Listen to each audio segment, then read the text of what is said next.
ہم کسی صاحب دعا کو کہاں اور کیسے تلاش کریں؟ دعا کرنے والے آپ کے لیے دعا کرتے ہیں اور آپ کے لیے دعا کرتے رہیں گے، آپ کہاں تلاش کرتے پھریں گے؟ اس لیے دعا یہ کرو کہ یا اللہ ہم تو تلاش نہیں کر سکتے، لہذا جو لوگ دعا کرنے والے ہیں وہ ہمارے لیے دعا کیا کریں۔ دعا کی تمنا بھی دعا ہی کا ایک طریقہ ہے۔ دعا کی تمنا رکھو تو اللہ تعالیٰ کوئی نہ کوئی بندہ بھیج دے گا، اللہ ضرور مہربانی کرے گا۔ سر غریب کے لیے صاحب اقتدار لوگ کچھ نہیں کرتے۔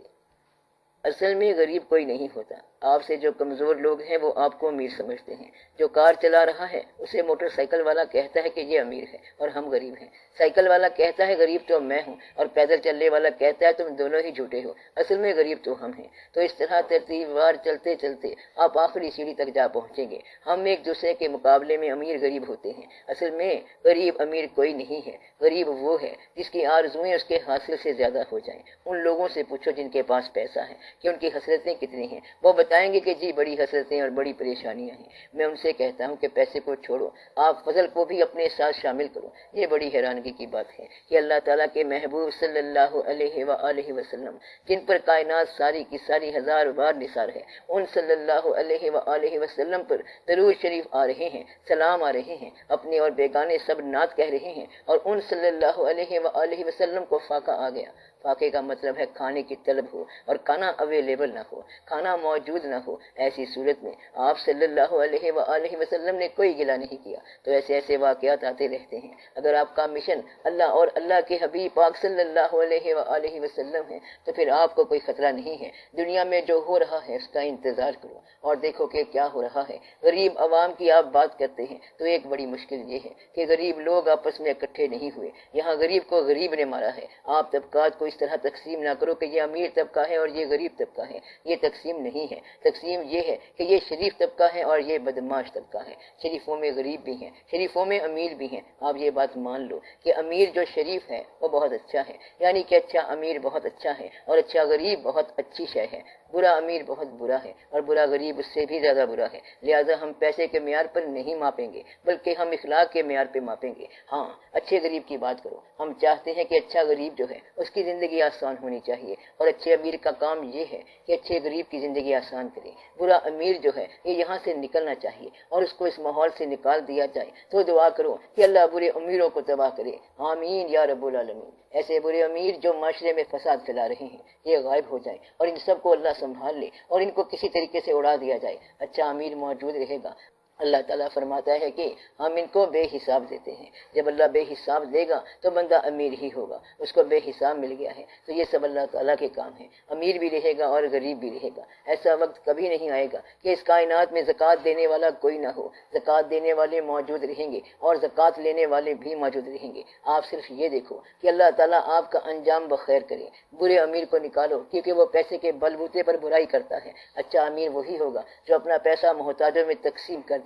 اچھا غریب کون ہے؟ جو دوسروں کا پیسہ نہ لینا چاہے۔ صحابہ کرام رضی اللہ تعالیٰ عنہ نے ایک مرتبہ پوچھا کہ غریب کیسے سخی ہو سکتا ہے؟ تو آپ صلی اللہ علیہ وآلہ وسلم نے فرمایا کہ اگر غریب دولت کی تمنا چھوڑ دے تو وہ سخی ہو سکتا ہے۔ اگر آپ کبھی خدا نخواستہ غریب ہو جاؤ تو سخی ضرور ہو جانا۔ اللہ تعالیٰ کے کام چلنے دو اور اپنی دنیا میں آباد رہو۔ ہاں، آپ نے کچھ کرنا ہی ہے تو آپ کے پاس جتنے پیسے ہیں ان پیسوں کا کچھ حصہ کم از کم ان لوگوں کو دے دو جن کے پاس پیسے نہیں ہیں، پھر آپ کا مسئلہ حل ہو جائے گا۔ اپنے سے غریب کی تلاش کرو اور اسے کچھ نہ کچھ دے دو تاکہ اس کی زندگی آسان ہو جائے، اور امیر کو چھوڑ دو، پھر اللہ تعالیٰ فضل کرے گا۔ باقی یہ جو آپ انقلاب کی بات کرتے ہو تو کمیونزم سے زیادہ کیا انقلاب لا سکتے ہو؟ وہ بڑا شاندار انقلاب تھا اور اس کا بڑا برا انجام ہوا۔ کیپٹلزم کا اس سے بھی زیادہ برا انجام ہوگا۔ صرف ایک ہی نظام رہ جائے گا اور وہ ہے اسلام کا نظام۔ وہ ابھی تک یہاں آیا ہی نہیں ہے۔ اسلام میں کوئی شخص یہ نہیں کہہ سکتا کہ کوئی امیر ہو جائے۔ اسلام میں کسی شخص کے پاس ضرورت سے زیادہ سرمایہ رہ نہیں سکتا اور نہ وہ رکھ سکتا ہے۔ ہم اسلام کے نام پر غیر اسلامی لوگ ہیں، اس لیے یہ حالات ہو گئے ہیں۔ کہیں مسلمانوں کے تیل کے کنویں ہیں اور کہیں مسلمانوں کے چراغ میں تیل نہیں ہے، پھر کہتے ہیں کہ ہم آپس میں بھائی ہیں۔ یہ دنیاوی مسلمان ہیں۔ اگر یہ چاہیں تو باقی مسلمانوں کے حالات بہتر ہو سکتے ہیں۔ اگر ہمارے ہاں کے امیر لوگ چاہیں تو غریبوں کے حالات بہتر ہو سکتے ہیں۔ اب وہ وقت آ گیا ہے کہ کوئی چاہتا نہیں کہ حالات بہتر ہوں۔ جب یہ وقت آ جائے تو سمجھو کہ اب دعا کا وقت ہے کہ اللہ تعالیٰ اپنا کرم فرمائے اور اللہ تعالیٰ آپ کا ایمان محفوظ رکھے، آمین یا رب العالمین۔ یہ بڑی بات ہے کہ ایمان کا چراغ قائم رہے. کہیں یہ نہ ہو کہ غریبی سے متنفر ہو کے آپ ایمان سے محروم ہو جائیں. غریبی میں ایمان رہنا مشکل ہوتا ہے. اگر غریب اللہ کے قریب ہو جائے تو ایمان زیادہ ہو جاتا ہے، ورنہ عین ممکن ہے غریبی تمہیں باغی بنا دے، جیسا کہ حضور پاک صلی اللہ علیہ وآلہ وسلم کا فرمان ہے کہ ممکن ہے غریبی تجھے کافر بنا دے. اس لیے غریبی سے مایوس نہیں ہونا چاہیے. اگر غریبی آئے تو اللہ کے اور قریب ہو جاؤ. حضور پاک صلی اللہ علیہ وآلہ وسلم کا فرمان ہے کہ ہمیں غریبی پر فخر ہے. وہاں پیسے کی کمی ہے، لیکن ساری کائنات آپ صلی اللہ علیہ وآلہ وسلم پر درود بھیج رہی ہے اور بھیجتی رہے گی. وہاں پر پیسہ کیا کرنا ہے؟ دعا کرو عزت محفوظ رہے اور عزت قائم رہے اور آپ کی آخرت قائم رہے. جب تک آخرت پر یقین نہیں آئے گا آپ کو یہ بات سمجھ نہیں آئے گی. دعا کرو کہ یہ زندگی بھی آباد رہے اور وہ زندگی بھی اچھی ہو جائے. ایاک نعبد و ایاک نستعین سے کیا مراد ہے؟ جب ہم نماز پڑھتے ہیں تو اللہ تعالیٰ سے ڈائریکٹ ایڈریس ہوتا ہے کہ ہم تیری ہی عبادت کرتے ہیں اور تجھ ہی سے مدد مانگتے ہیں، یعنی استعانت لیتے ہیں. ہم عام زندگی میں دیکھتے ہیں کہ ڈاکٹر مرض کے معاملے میں مریض کی مدد کرتا ہے. لوگ کہتے ہیں کہ غیر اللہ سے مدد لینا منع ہے. بزرگوں نے بتایا ہے کہ وہ لوگ جو اللہ تعالیٰ کے راستے کی طرف چلنے میں آپ کے معاون ہوں ان سے آپ مدد لے سکتے ہیں. جو اس راستے کے معاون نہ ہوں وہ غیر اللہ ہیں. مثلا آپ مسجد جا رہے ہیں تو جس نے آپ کو مسجد جانے کا شوق دیا وہ اللہ کے راستے کا معاون ہے، اور جس نے شوق کو روکا وہ غیر اللہ ہے. نماز میں ہم جس سے مدد مانگ رہے ہیں کیا وہ اللہ کا خیال ہے یا حقیقت ہے؟ وہ ہے تو حقیقت، لیکن آپ کے تجربے میں یا مشاہدے میں نہیں آیا. کیا وہ اس وقت وہاں تھا؟ کیا اس نے کوئی جواب دیا تھا؟ یا یہ مدد مانگنے والا یوں ہی نماز میں یہ بات کہہ کے واپس آ گیا؟ یہ اس کے شعور کی بات ہے. بزرگوں نے اس وہم سے نکالنے کے لیے اللہ کے تقرب کی راہ نکالی کہ جو اللہ کے قریب ہو آپ اس کے قریب ہو جاؤ. اس طرح قریب ہوتے ہوتے اس ذات کے قریب ہو جاؤ گے جو اللہ تعالیٰ کے سب سے زیادہ قریب ہے، یعنی حضور پاک صلی اللہ علیہ وآلہ وسلم.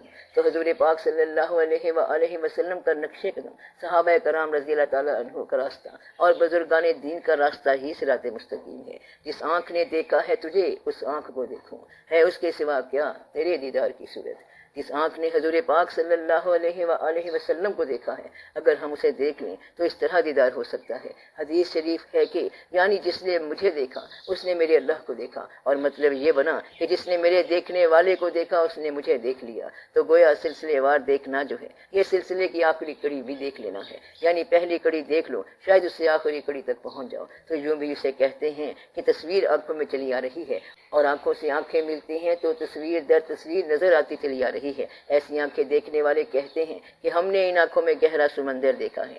دعا یہ کرو کہ اللہ تعالیٰ آپ کو اس مقام سے آشنا کرائے جس مقام پہ شعور خود بخود ہی پیدا ہو جاتا ہے. آپ یہ جو شعور کی باتیں کرتے ہیں تو شعور کی باتیں کافی نہیں ہیں، اور یہ جو شوق کی باتیں کرتے ہو تو شوق کی باتیں بھی کافی نہیں ہیں. آپ شعور اور شوق دونوں کی باتیں کرو تب بھی کافی نہیں ہیں جب تک کوئی آپ کو اس راہ پہ چلائے. یہ ایسے ہے جیسے کوئی چراغ جلائے گا تو یہ جلے گا، ورنہ تیل بھی کافی نہیں اور چراغ بھی کافی نہیں ہے. چراغ کو جلانے والا ہونا چاہیے، جلانے والے کا ہونا ضروری ہے. جس دیوے نو آپ جگاوے او قد کسے تو مجھے آ.